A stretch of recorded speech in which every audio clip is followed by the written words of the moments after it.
Okay, so this is the first video in the organic chemistry lecture series, and specifically, when you're first embarking on the magical journey of organic chemistry, what you're gonna have to notice first is that if you ever gonna get good at organic chemistry, if you're gonna master organic chemistry, the first thing you got to know is you're gonna have to understand how to convert between Lewis structure and skeletal structure. So the next series of videos, maybe like the next 5 videos, what I'm going to be focusing on is what I'm going to do is introduce you to the concept of Lewis structure if you don't know how to draw a Lewis structure. And from drawing a Lewis structure, we're going to draw a skeletal structure. And the thing is, to be good at organic chemistry, you're going to need to know how to convert between a Lewis structure and a Turch structure flawlessly. And this is a very fundamental concept, and this is the type of thinking that you need to have.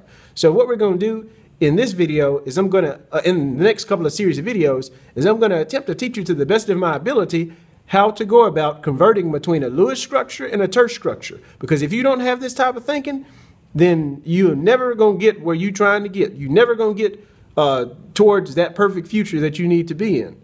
And so this will be the focus of our these next 5 videos, is converting between Lewis structures and Turch structures. Let's say that your professor gave you this formula here, and the formula that I'm interested in this particular video is the formula C3H8. And this C3H8, this is known as the molecular formula. The molecular formula. And specifically, thing is, right off, okay, now the molecular formula, it doesn't give you much structural information about the molecule. And organic chemistry is based all upon structural type of information.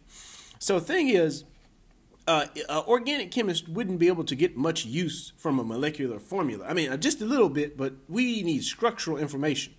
So thing is, in organic chemistry, you're going to need to know how to take that molecular formula C3H8 that I just drew, and you're going to need to know how to convert a molecular formula to a Lewis structure, and from a Lewis structure to a condensed structure, and from a condensed structure to a skeletal structure. Now, the thing is, this is the way I'm going to go about doing this. Of course, we can see that this is our molecular formula. Now, converting from the molecular formula to the Lewis structure is going to be just not very challenging. It's going to be okay. You don't have to worry about it or anything like that. Ah, fuck, I spelled structure wrong. But anyway, okay, so what we're going to do first is we're going to take this molecular formula and convert it to a skeletal structure. So first thing I need is I need a different color pencil. I'm going to need to do a couple things. Okay, so what you're going to do when you convert something, when you're drawing a Lewis structure, if you have the formula, what you're going to do first is draw your formula. We got our molecular formula right here. So the first thing you're going to do is add up all the valence electrons of all the atoms in the compound. We can see if we look at this compound, we got 3 carbons and we got 8 hydrogens. You know that carbon has 4 valence electrons. We know that. We know that hydrogen has 1 valence electron. Now, of course, we know these things to be self-evident and to be true. But we can't just stop there. What we have to do now is we have to add up all the valence electrons of carbon. And, of course, we know there's 3 carbons. Okay, as I was saying, you have to add up all the valence electrons of carbon, which is 4 valence electrons times 3, because there's 3 carbons inside of the there's 3 carbons inside of the molecular formula of this compound. So we're going to say 4 valence electron times 3, and 4 times 3 is going to be 12, I believe. 12 electrons. And also we're going to do the same thing for hydrogen. There's 1 valence electron inside of 1 hydrogen. So if we have 8 hydrogens, that's going to be 8. So 8 times 1 is going to give us 8 electrons. So now what we do is we sum up all the valence electrons of all the carbons combined and all the hydrogens combined, and we get the total valence electrons. So let's add those up. So 9, 10, 0, carry the 1, that is going to be 20, I think. 20, yeah. So that's going to be 20. Now, of course, that's going to be 20.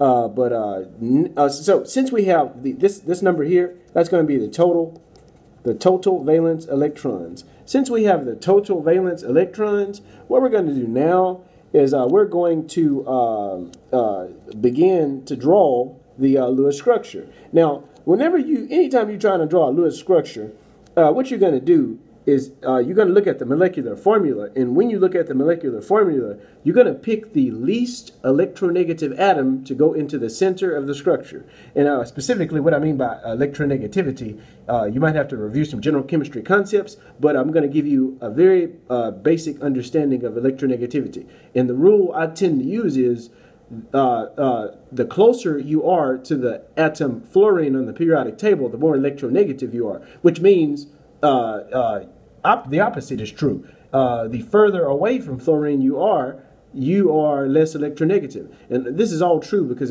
fluorine is the most electronegative atom on the periodic table. And so we can see this. And in this compound, we have carbon and hydrogen. Carbon and hydrogen have similar electronegativities, but in this compound, carbon is definitely going to go in the center. So we have 3 carbons that are going to go in the center. And specifically, I'm going to take, in organic chemistry, it's an excellent idea to use colors when you study, because colors really differentiate and help you understand what's important and what's not important. So what I'm going to do is I'm going to draw one of the carbons in yellow. One of the carbons is going to be drawn in blue, and one of the carbons out of the 3 carbons is going to be drawn in red. Now, of course, I've drawn these carbons, and we know that the yellow carbon, the blue carbon, and the red carbon are all going to be connected by bonds. They have to be connected by bonds. And of course, surrounding these 3 unique carbons in this 3-carbon compound is going to be these 8 hydrogens. They have to go around these carbons. This is the only structure that makes sense. So let's surround these carbons with hydrogens to see how this organic compound looks. So what do we have? We have hydrogens surrounding this Lewis structure here. We have hydrogen surrounding that Lewis structure right there. So how many hydrogens do we have? We have 1, 2, 3, 4, 5, 6, 7, 8. So we have fully accounted for this formula in our Lewis structure. And specifically, we have accounted for all of the covalent bonds, but sometimes in Lewis structures, you have to account for lone pairs. In this particular compound, there's no lone pairs, and let me show you why there's no lone pairs. So specifically, you see up here how we got these 20 electrons for the total valence electrons, these 20 electrons right here. Now, if you take that 20 electrons, that 20 valence electrons, what you have to do to see how many lone pairs you're going to have left over, you have to take this 20 valence electrons and you have to subtract all the electrons associated with bonds from this 20 valence electrons. And you say, what do I mean by electrons associated with bonds? Well, of course you know. In every covalent bond is associated with 2 electrons. So every one of these covalent bonds is associated with 2 electrons. So of course I can write 2e for every covalent bond in this molecule. And if I do that, let's see how many bonds I have, or how many electrons I have associated with bonds. So I have 1, 2, 3, 4, 5, 6, 7, 8, 9, 10 bonds. Let's count one more time. We can see that there's a bond between the yellow carbon and the black hydrogen. That's 1 bond. Count that 1 bond for all the bonds in the molecule, and you're going to count 10 covalent bonds inside the entire molecule. 1, 2, 3, 4, 5, 6, 7, 8, 9, 10. Okay, so we did that. And of course, you know, we have 10 bonds in our molecule, 10 bonds. Now, since we have 10 bonds, we know that that 10 bonds is, oh, wait, I'm drawing off the page. I'm sorry. We know that we have 10 bonds, right? Now, thing is, we got 10 bonds inside this molecule. You know there's 2 electrons every bond. So that means if we have 10 bonds, there's 20 electrons associated with bonds. Because like I said, every bond is associated with 2 electrons. And if there's 10 bonds, then that's 10 times 2, so that's 20 electrons. So you can see I have 20 valence electrons minus 20 electrons. And that's valence electrons, and this is electrons from bonds. Okay, now if I subtract the valence electrons minus the bonding electrons, I have 0 left over. And this 0 means I have 0 lone pairs. I have 0 lone pairs in this molecule, this C3H8, I mean. And so this is why in this molecule, this is why I can say that I'm satisfied with this molecule and say that it is a complete molecule, because this molecule here, it doesn't have any lone pairs on it, because of course we just did 20 minus 20. But other things also satisfy me when I look at this molecule and know that it is a complete structure. And the reason I know that is because when I look at this molecule, I know that every atom likes to obey this rule, this special rule called the octet rule. And the octet rule says every atom on the periodic table likes to have 8 electrons associated with it in its valence shell. And specifically what that means on paper in Lewis structures, it means that if you have an atom, if you have any atom, that atom has to have 8 electrons associated with it. Only exception to this rule is hydrogen. Hydrogen attempts to take on the valence of helium, that its nearest noble gas. But every other atom on the periodic table besides hydrogen is going to attempt to the best of its ability to gain stability and take on that 8 electrons in its valence shell by obeying the octet rule. So if we look at and let's just specifically look at the yellow, the blue, and the red hot carbon. And if we look at the yellow carbon, we can see that carbon has this bond. It has that bond 1, 2, 3, 4. 4 bonds associated with it. 4 bonds.